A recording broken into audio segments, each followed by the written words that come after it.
Kicking off with a story that might give Russell a few ideas for Doctor Who. Now, according to recent news, staff shortages in the hospitality industry are at a record low. But for some companies, robots are helping to fill the gap. Well, we don't need a robot tonight because Matt Allwright quickly volunteered to help himself with a trip to the pub. No surprise there to find out which is better, man or machine. This is Bella, who might just be the answer to a big issue facing the entire hospitality industry, including, just maybe, this place. The Red Lion here in Hawkshaw near Bolton is a very busy pub. It's got an all-day restaurant and a fantastic reputation, but it also has a bit of a problem. Hey Rick. Hey Matt, hang on. What's the big problem for you at the moment? Recruitment. Yeah, the last 2 years have been by far the most challenging that I've ever known. There just seems to be less people, less quality applicants. How many vacancies have you got right now? So front of house, I could easily take on another 3, 4, 5 staff. And in the kitchen, you're constantly looking for chefs to recruit. At the start of this year, there were more job vacancies than people unemployed for the first time since records began.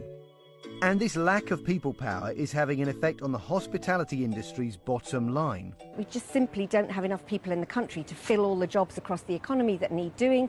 Where did those people go? Well, some of them went home over COVID. We don't have as many foreign students in the country as we used to. You've got Brexit. And finally, you've got a sort of big retirement. About 500,000 people across the economy have moved out of the jobs market and are no longer looking for work. All of which, as Rick knows, is having an impact on how much pubs or restaurants can earn. On average, they're losing 20% of their normal revenues simply because they don't have staff to fill that demand. But in some places, that staffing gap is being tackled with an ingenious solution. And in Bolton, a stone's throw from Rick's pub, I'm about to see it in action. Allow me to introduce you to my 2 new robotic waiting friends. Here we have Bella and this is Hola. I'm going to see how they work in the kitchen while Rick gets the experience of being served by them. How does that sound? Nice! Restaurant manager David has been working alongside Bella and Hola here for nearly 6 months. It's kind of cute. Kind of cute, it is cute. How does it know its way around? Once it's know its route, it will avoid obstacles like customers walking around the restaurant or maybe a chair. It knows where each robot is moving, so it'll avoid each other. So it'll do one route, it'll come through this way, and it'll go out the other way. Or it'll come round this way if one's coming back. Once customers have placed an order, all that the staff here need to do is tell the robot which table to go to. So here's an order going in now. Yeah. He taps in at the front. It's typed in the table numbers, basically. We've got 2 tables that he's going to go to. So each tray can be a different table. It can do, yes. And they take it off themselves as it lights up. And of course, there's no wages to pay. At just shy of £10,000, they're a big investment, but one that David says is well worth it. So how many robots are you using here?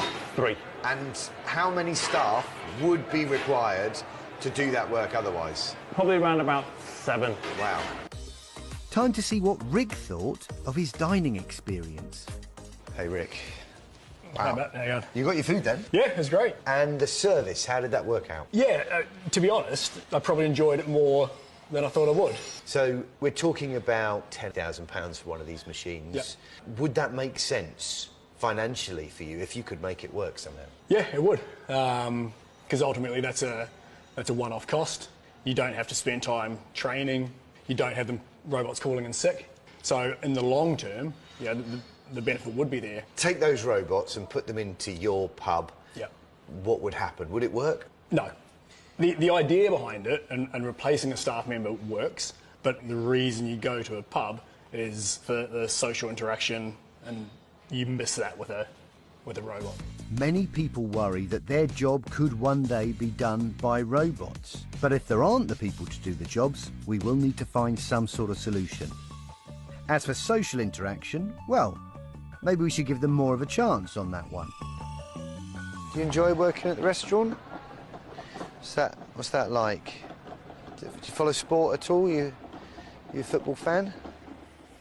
Find himself a new mate, hasn't he? There? I don't know. Always trying to get a We'll conversation. talk about that in a minute. We will indeed. Not for me. Thank you very much.